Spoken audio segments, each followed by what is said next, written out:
Welcome to my channel. Hai teman-teman, perkenalkan saya Yubelta Marenisadi, saya semester 2 dari Akademik Perpajakan Pancabakti Pontianak.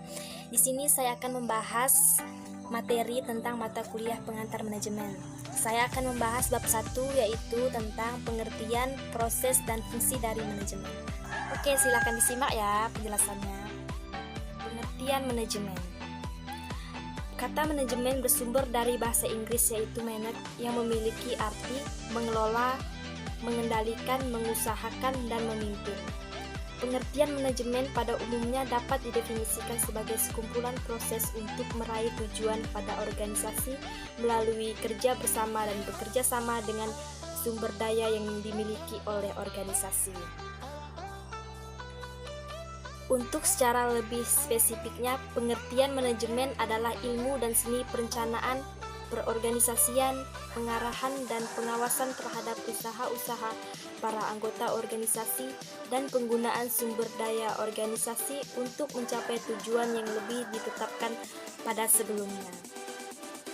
Pengertian manajemen secara etimologi. Menurut sumber lain, arti manajemen secara bahasa atau etimologi berasal dari bahasa Perancis kuno, yaitu manajemen. Kata itu mempunyai arti seni yang melaksanakan dan mengatur. Inilah yang mendasari bahwa pengertian manajemen adalah sebuah seni yang berarti dekat dengan keindahan. Suatu keindahan manajemen yang teratur, rapi, dan terstruktur. Pengertian manajemen menurut para ahli. Menurut dari George R. Terry, manajemen adalah suatu proses atau kerangka kerja yang melibatkan bimbingan atau pengarahan suatu kelompok orang-orang ke arah tujuan-tujuan organisasi maksud yang nyata.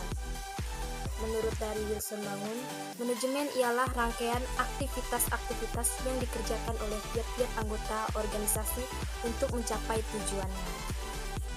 Proses manajemen. Proses manajemen adalah daur beberapa gugusan kegiatan dasar yang berhubungan secara integral yang dilaksanakan di dalam manajemen secara umum, yaitu proses perencanaan, proses perorganisasian, proses pelaksanaan, dan proses pengendalian. Fungsi manajemen terdiri atas 4 fungsi utama, yaitu fungsi perencanaan, fungsi perorganisasian, fungsi pengarahan, dan fungsi pengendalian. Yang pertama, fungsi perencanaan. Fungsi perencanaan ini adanya membahas tentang bagaimana perusahaan menetapkan tujuan yang diinginkan dan kemudian menyusun rencana strategi bagaimana cara untuk mencapai suatu tujuan tersebut. Manfaat dari fungsi perencanaan ini bisa membuat pelaksanaan tugas jadi tepat dan kegiatan pada tiap unit akan lebih terorganisir ke arah tujuan yang sama. Yang kedua, dapat menghindari kesalahan yang mungkin akan terjadi. Yang ketiga, memudahkan pengawasan. Yang keempat, menjadi pedoman dasar di dalam menjalankan kegiatan. Fungsi perorganisasian. Dalam fungsi perorganisasian ini, adanya pengaturan sumber daya manusia dan sumber daya fisik yang dimiliki agar bisa menjalankan rencana-rencana yang sudah diputuskan untuk mencapai tujuan yang diinginkan. Untuk yang ketiga ini ada fungsi pengarahan.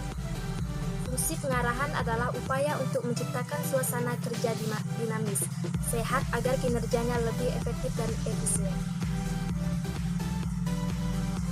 Ada beberapa kegiatan pada fungsi pengarahan. Yang pertama, membimbing dan memberi motivasi kepada para pekerja supaya bisa bekerja secara efektif dan efisien. Yang kedua, memberi tugas serta penjelasan secara rutin tentang pekerjaan. Yang ketiga, menjelaskan semua kebijakan yang sudah ditetapkan. Untuk yang keempat, fungsi pengendalian atau fungsi pengawasan. Fungsi terakhir dari 4 fungsi manajemen adalah fungsi pengendalian. Fungsi pengendalian adalah upaya untuk menilai suatu kinerja yang berpatokan kepada standar yang telah dibuat, juga melakukan perbaikan apabila memang dibutuhkan. Oke guys, sekian yang dapat saya sampaikan pada kesempatan ini. Semoga dapat bermanfaat. Terima kasih.